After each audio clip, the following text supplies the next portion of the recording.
नमस्कार दोस्तों, good morning, सुप्रभात। आज है आपका अपना प्रिय डॉक्टर आदि कश्यप मुंबईचा माणूस मुंबई के अंदर, और ये जोगर्स पार्क है, आप देख सकते हैं। सोमवार का दिन है। आज मैं आपको एक विशेष कहानी सुनाने वाला हूँ एपिसोड नंबर 1141 में। दोस्तों, कई बार ऐसा सुनने को मिला है कि आपको कुछ ऐसे हालात आते हैं आपकी ज़िंदगी में जहाँ पे कि आपको कुछ डिसीज़न लेने होते हैं।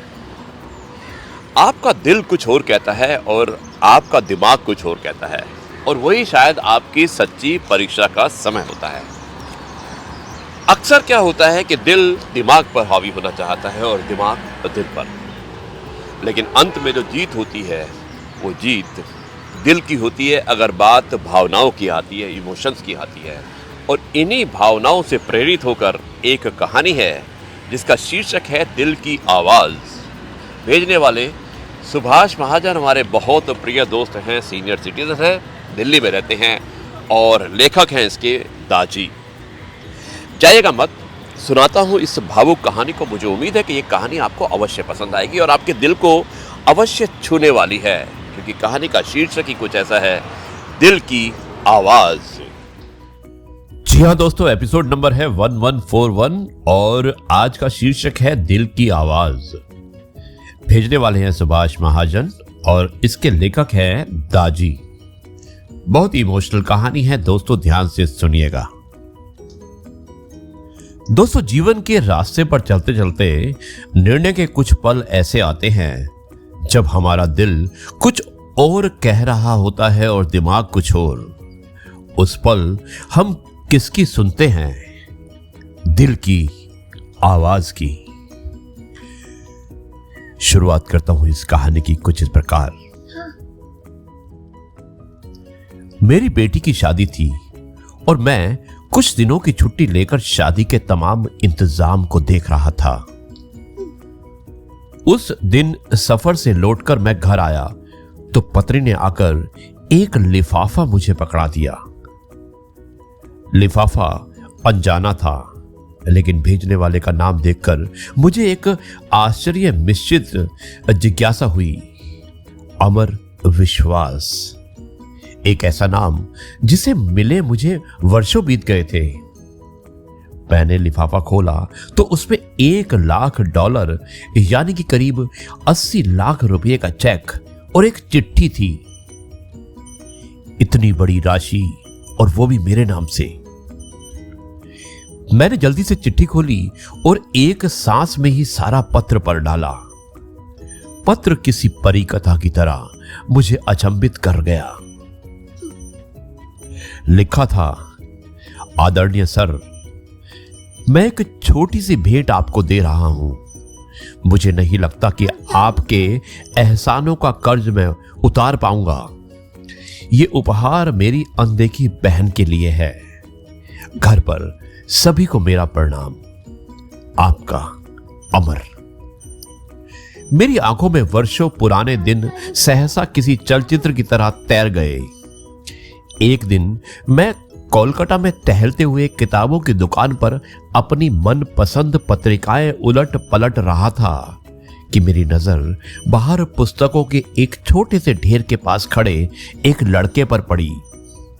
वो पुस्तक की दुकान में घुसते हर संभ्रात व्यक्ति से कुछ अनुनय विनय करता और कुछ प्रतिक्रिया ना मिलने पर वापस अपनी जगह पर जाकर खड़ा हो जाता। मैं काफी देर तक मूक दर्शक की तरह यह नजारा देखता रहा। पहली नजर में यह फुटपाथ पर दुकान लगाने वाले लोगों द्वारा की जाने वाली सामान्य सी व्यवस्था लगी, लेकिन उस लड़के के चेहरे की निराशा सामान्य नहीं थी। वो हर बार नई आशा के साथ अपनी कोशिश करता और फिर वही निराशा। मैं काफी देर तक उसे देखने के बाद अपनी उत्सुकता दबा नहीं पाया और उस लड़के के पास जाकर खड़ा हो गया। वो लड़का कुछ सामान्य से विज्ञान की पुस्तकें बेच रहा था। मुझे देखकर उसमें फिर उम्मीद का संचार हुआ और बड़ी ऊर्जा के साथ उसने मुझे पुस्तकें दिखानी शुरू की। मैंने उस लड़के को ध्यान से देखा। साफ सुथरा, चेहरे पर आत्मविश्वास, लेकिन पहनावा बहुत ही साधारण। ठंड का मौसम था और वो केवल एक हल्का सा स्वेटर पहने हुए खड़ा हुआ था। पुस्तकें मेरे किसी काम की नहीं थी, फिर भी मैंने जैसे जैसे किसी सम्मोहन से बंद कर उससे पूछ लिया, बच्चे ये सारी पुस्तकें कितने की हैं? आप कितना दे सकते हैं सर? बच्चे ने पूछा। अरे तुमने कुछ तो सोचा होगा। आप जो दे देंगे मैं वो ले लूंगा, लड़का थोड़ा निराशा होकर बोला। तुम्हें कितना चाहिए? मैंने फिर पूछा। उस लड़के ने अब यह समझना शुरू कर दिया कि मैं बस अपना समय उसके साथ गुजार रहा हूं। 5,000 रुपये। वो लड़का कुछ कड़वाहट में बोला। इन पुस्तकों का कोई 500 भी दे दे तो बहुत है। मैं उसे दुखी नहीं करना चाहता था, फिर भी अनायास मुंह से निकल गया। अब उस लड़के का चेहरा देखने लायक था, जैसे ढेर सारी निराशा किसी ने उसके चेहरे पर उड़ेल दी हो। मुझे अब अपने कहे पर पछतावा हुआ। मैंने अपना एक हाथ उसके कंधे पर रखा और उसे सांत्वना भरे शब्दों में फिर पूछा, देखो बेटे, मुझे तुम पुस्तक बेचने वाले तो नहीं लगते। क्या बात है? साफ साफ बताओ कि क्या जरूरत है तुम्हारी? वो लड़का तब जैसे फूट फूट कर रोने लगा। शायद काफी समय की निराशा का उतार चढ़ाव अब उससे बर्दाश्त के बाहर था। सर, मैं 10+2 कर चुका हूं। मेरे पिता एक छोटे से रेस्तोरां में काम करते हैं। मेरा मेडिकल में सिलेक्शन हो चुका है। अब मैं उसमें प्रवेश के लिए मुझे पैसों की जरूरत है। कुछ तो मेरे पिताजी देने के लिए तैयार है, कुछ का इंतजाम वो अभी नहीं कर सकते। लड़के ने एक ही सांस में बड़ी अच्छी अंग्रेजी में कहा, तुम्हारा नाम क्या है? मैंने मंत्रमुग्ध होकर पूछा। अमर विश्वास। तुम विश्वास हो तो दिल छोटा करते हो। कितना पैसा चाहिए? 5,000। अब की बार उसके स्वर में दीनता थी। अगर मैं तुम्हें यह रकम दे दूं तो क्या तुम मुझे वापस कर पाओगे? इन पुस्तकों की इतनी कीमत तो है नहीं। इस बार मैं थोड़ा हंसकर पूछा। सर, आपने ही तो कहा था कि मैं विश्वास हूं। आप मुझ पर विश्वास कर सकते हैं। मैं पिछले 4 दिन से यहां आता हूं। आप पहले आदमी हैं जिसने इतना पूछा। अगर पैसे का इंतजाम नहीं हो पाया तो मैं भी आपको किसी होटल में कप प्लेटें धोता हुआ मिलूंगा।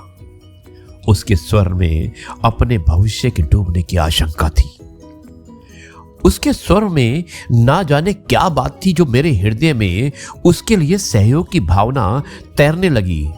मस्तिष्क जैसे उसे एक जालसाज से ज्यादा कुछ मानने को तैयार नहीं था, जबकि दिल में उसकी बात को स्वीकार करने का स्वर उठने लगा था। आखिर में दिल जीत गया। मैंने अपने पर्स से 5,000 रुपये निकाले, जिनको मैं शेयर मार्केट में निवेश करने की सोच रहा था, और उसे पकड़ा दिए। वैसे इतने रुपये तो मेरे लिए भी मायने रखते थे, लेकिन ना जाने किस पुकार ने मुझसे वो पैसे निकलवा लिए। देखो बेटे, मैं नहीं जानता कि तुम्हारी बातों में, तुम्हारी इच्छा शक्ति में कितना दम है, लेकिन मेरा दिल कहता है कि तुम्हारी मदद करनी चाहिए। इसलिए मैं ये कह रहा हूं। तुमसे 4-5 साल छोटी मेरी बेटी भी है, जिसका नाम है मिनी। सोचूंगा उसके लिए ही कोई खिलौना खरीद दिया। और मैंने पैसे अमर की तरफ बढ़ाते हुए कहा। अमर बड़ा आश्चर्यचकित था। शायद उसे यकीन नहीं हो रहा था। उसकी आंखों में आंसू तैर रहे थे। उसने मेरे पैर छुए तो आंखों से निकली 2 बूंदें मेरे पैरों को चूम गई। ये पुस्तकें मैं आपकी गाड़ी में रख दूं सर? कोई जरूरत नहीं, इन्हें तुम अपने पास रखो। ये मेरा कार्ड है, जब भी कोई जरूरत हो तो मुझे बता देना। वो मूर्ति बनकर खड़ा रहा और मैंने उसका कंधा थपथपाया। कार स्टार्ट कर आगे बढ़ा दी। कार को चलाते हुए वो घटना मेरे दिमाग में घूम रही थी और मैं अपने खेले हुए जुए के बारे में सोच रहा था, जिसमें अनिश्चितता ही ज्यादा थी। कोई दूसरा सुनेगा तो मुझे एक भावुक मूर्ख से ज्यादा कुछ नहीं समझेगा, इसलिए मैंने ये घटना किसी को ना बताने का फैसला किया। दिन गुजरते गए। अमर ने अपने मेडिकल में दाखिले की सूचना मुझे एक पत्र के माध्यम से दे दी। मुझे अपनी मूर्खता से और उस मूर्खता में कुछ मानवता नजर आई। एक अनजान सी शक्ति में या कहीं दिल के अंदर बैठे मानव ने मुझे प्रेरित किया कि मैं 1000-2000 रुपये उसके पते पर फिर भेज दूं। भावनाएं जीती और मैंने अपनी मूर्खता फिर दोहराई। दिन हवा होते चले गए। उसका संक्षिप्त सा पत्र आता जिसमें 4 लाइनें होती, 2 मेरे लिए, एक अपनी पढ़ाई पर और एक मिन्नी के लिए जिसे वो अपनी बहन बोलता था। मैं अपनी मूर्खता दोहराता और उसे भूल जाता। मैंने कभी चेष्टा भी नहीं की कि उसके पास जाकर उसके पैसे का उपयोग देखूं और ना कभी वो मेरे घर आया। कुछ साल तक यही क्रम चलता रहा। एक दिन उसका पत्र आया कि वो उच्च शिक्षा के लिए ऑस्ट्रेलिया जा रहा है। छात्रवृत्ति के बारे में भी बताया था और एक लाइन मिन्नी के लिए लिखना वो अब भी नहीं भूला था। मुझे अब उस मूर्खता पर दूसरी बार फक्र हुआ। बिना उस पत्र की सच्चाई जाने समय पंख लगाकर उड़ता रहा। अमर ने अपनी शादी का कार्ड भेजा। वो शायद ऑस्ट्रेलिया में ही बसने के विचार में था।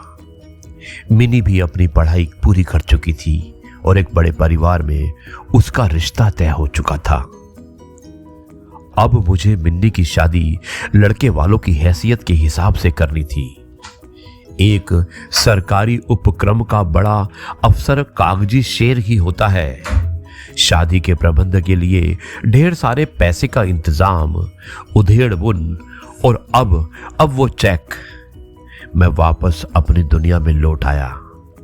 मैंने अमर को एक बार फिर याद किया और मिनी की शादी का एक कार्ड अमर को भी भेज दिया। शादी की गहमा गहमी चल रही थी। मैं और मेरी पत्नी व्यवस्थाओं में व्यस्त थे और मिनी अपनी सहेलियों में।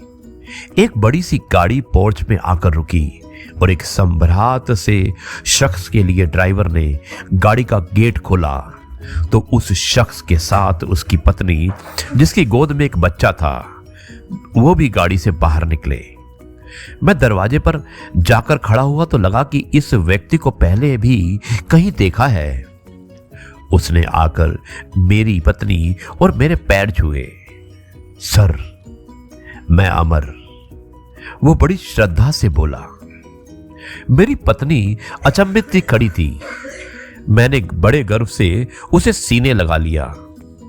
उसका बेटा मेरी पत्नी की गोद में घर सा अनुभव कर रहा था और मिनी अब भी संशय में थी। अमर अपने साथ ढेर सारे उपहार ले आया था। मिनी को उसने बड़ी आत्मीयता से गले लगाया। मिनी भाई को पाकर बड़ी खुशी थी। अमर शादी में एक बड़े भाई की रस्म इस तरह से निभाने लगा। उसने ना तो कोई बड़ी जिम्मेदारी मुझ पर ढाली और ना ही मेरे चाहते हुए भी मुझे एक भी पैसा खर्च करने दिया। उसने और उसके भारत प्रवास के दिन जैसे पंख लगाकर उड़ गए थे। इस बार अमर जब ऑस्ट्रेलिया वापस लौटा तो हवाई अड्डे पर उसको विदा करते हुए ना केवल मेरी बेटी बल्कि मेरी पत्नी मिन्नी सभी की आंखें नम हो चुकी थी। हवाई जहाज ऊंचा और ऊंचा आकाश को छूने चल दिया था। उसी के साथ साथ मेरा विश्वास भी आसमान छू रहा था। मैं अपनी मूर्खता पर एक बार फिर गर्वित था और सोच रहा था कि इस नश्वर संसार को चलाने वाला भगवान और हमारा विश्वास ही है। दोस्तों, जब भी हम दिल की सुनते हैं तो हमें चुनाव करने के लिए एक विस्तृत मानसिक प्रक्रिया से गुजरने की जरूरत नहीं होती। हम हमेशा जानते हैं कि क्या सही है। ये थी कहानी, और मुझे उम्मीद है कि ये कहानी आपको अवश्य पसंद आई होगी, जिसका शीर्षक था दिल की आवाज़। कहानी लंबी अवश्य थी, लेकिन मुझे लगता है कि कहानी सुनकर आपको बहुत अच्छा लगा होगा। अब मैं इस कार्यक्रम को यहीं पर समाप्त करता हूँ। सुभाष महाजन जी, एक बार फिर से बहुत बहुत धन्यवाद इतनी सुंदर सी कहानी को भेजने के लिए। अब मैं कहता हूँ जय गुरु जी, शुक्राना गुरु जी। तो जी हाँ दोस्तों, कैसी लगी कहानी दिल की आवाज़, जिसमें एक व्यक्ति होता है जो कुछ किताबें खरीदने जाता है और वहाँ पर उसको एक बच्चा मिलता है जिसका नाम अमर विश्वास होता है। वो बहुत रिक्वेस्ट करता है, लेकिन लोग उसकी किताबें नहीं खरीदते हैं। वो व्यक्ति जाने क्यों अपने दिमाग और दिल का इस्तेमाल करता है और फैसला करता है कि मैं इसकी किताब खरीद लेता हूँ, क्योंकि इस बच्चे को मेडिकल में एडमिशन लेना है और अगर मैंने 5,000 रुपये नहीं दिए तो शायद इसका एडमिशन नहीं होगा। दोस्तों, कई बार वो व्यक्ति सोचता भी है कि मैंने इस बच्चे की हेल्प की है, पता नहीं ये बच्चा सच में एडमिशन लेगा या नहीं, लेकिन तब भी उसका दिल बार बार कहता है कि शायद उसने एक अच्छा काम किया है। बच्चा बड़ा होता है, मेडिकल में एडमिशन लेता है और उसके बाद हायर एजुकेशन के लिए ऑस्ट्रेलिया चला जाता है। धीरे धीरे समय बीतता जाता है। उस व्यक्ति की जो बेटी होती है उसकी शादी का समय आता है, और जिस समय शादी होती है उस समय उसे एक लिफाफा मिलता है $1,00,000 का। दोस्तों, बहुत बड़ी रकम होती है। और जैसे ही वो लिफाफे को खोलता है तो देखता है कि ये वही बच्चा है जिसका नाम अमर विश्वास है और जो डॉक्टर बन चुका है। उसने $1,00,000 अपनी सिस्टर बहन के लिए, मुंह बोली बहन के लिए, उस व्यक्ति की बेटी के लिए भेजे हैं। और उसके बाद दोस्तों, कार्ड मिलने के बाद अमर विश्वास ऑस्ट्रेलिया से भारतवर्ष आता है और पूरी शादी का खर्चा भी वही उठाता है। दोस्तों, इसीलिए कहते हैं कि जब दिल और दिमाग की बात आती है और जहां भावनाएं जुड़ी होती हैं तो हमेशा आप अपने दिल की बात सुनिए, दिमाग की बात मत कीजिए। दिमाग को आप संभाल कर रखिए किसी बिजनेस के लिए। जब आप इंसानों से जुड़ते हैं तो इंसानों को आपकी भावनाओं की, आपके इमोशंस की और आपके दिल की ज़रूरत होती है, आपके दिमाग की नहीं। दिमाग के लिए आप अपना व्यापार कर सकते हैं। दोस्तों, ये है आपका अपना प्रिय डॉक्टर आदि कश्यप मुंबईचा माणूस, और आपके लिए लेकर आया आपका मनपसंद प्रोग्राम पॉजिटिव करना। मुझे उम्मीद है कि ये कहानी आपको अवश्य पसंद आई होगी। एक बार फिर से बहुत बहुत धन्यवाद सुभाष महाजन जी, इतनी सुंदर कहानी, इतनी इमोशनल भावनात्मक कहानी भेजने के लिए। और मुझे उम्मीद है कि इसी तरह से आप और सुनने वाले मुझे अच्छे अच्छे लेख भेजते रहेंगे और मैं सबको सुनाता रहूँगा। अब मैं इस कार्यक्रम को यहीं पर समाप्त करता हूँ और कल आपसे एक बार फिर मुलाकात होगी मंगलवार के दिन कुछ नई बातों के साथ। तब तक के लिए कहता हूँ जय गुरु जी, शुक्राना गुरु जी।